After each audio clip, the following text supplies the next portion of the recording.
Uno dice: meno male che c'erano dei soldini, perché mio marito aveva il portafoglio con dei soldi e forse ci siamo salvati che hanno portato via 'sti soldi, quindi non sono venuti in cucina a farci del male.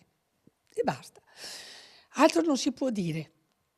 Un trauma, però ragazzi, fate qualcosa. Si spezza la voce a Ivanna Borsato, 77 anni, raccontando del rischio corso in casa sua in via Rimini a Mogliano. Dopo cena, mentre col marito Luigi Cipriano, consulente di infortunistica stradale, guardava la televisione in cucina, i ladri mettevano a soqquadro le stanze al piano di sopra in cerca di soldi e preziosi.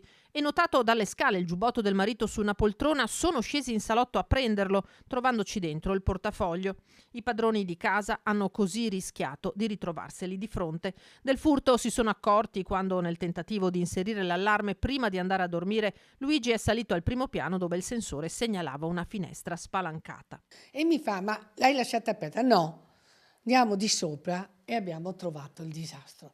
Disastro per me è stata una roba scioccante. La coppia ha subito allertato i carabinieri. I malviventi, che hanno fatto in tempo a colpire anche dalla vicina 88enne, hanno forzato l'oscuro, praticato un foro nella finestra e una volta all'interno hanno rovistato ovunque, lasciando nelle vittime del furto una profonda inquietudine. Come ha trascorso la notte, signora Ivana? No, guarda, avrò dormito forse per sfinimento 2 ore, non dico di no. Però mi sembrava di avere gli uomini in camera, non so quanti eri, 1, 3, 8, non lo so, non lo so. È stata veramente dura, ragazzi.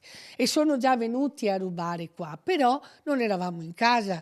Allora il trauma è diverso, così lo vivi proprio sulla pelle. Oltre ai contanti, i ladri se ne sono andati con alcuni preziosi, un collier di perle di Ivanna, uno d'oro della figlia, ma per lo più si tratta di monili del valore principalmente affettivo. Mio marito è cavaliere della Repubblica e porta via anche la medaglia. Ivana ci ha tenuto a raccontare quello che è successo a lei e al marito perché dice bisogna bloccare questa drammatica escalation di furti nelle abitazioni. E io sono stata fortunata perché hanno trovato dei soldi sul giubbotto di mio marito, se no sarebbero venuti giù a magari a far cosa? A bastonarne.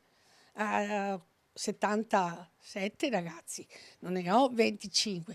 Non mi sento vecchia, però neanche giusto prendersi con queste persone anziane che sono in casa e basta.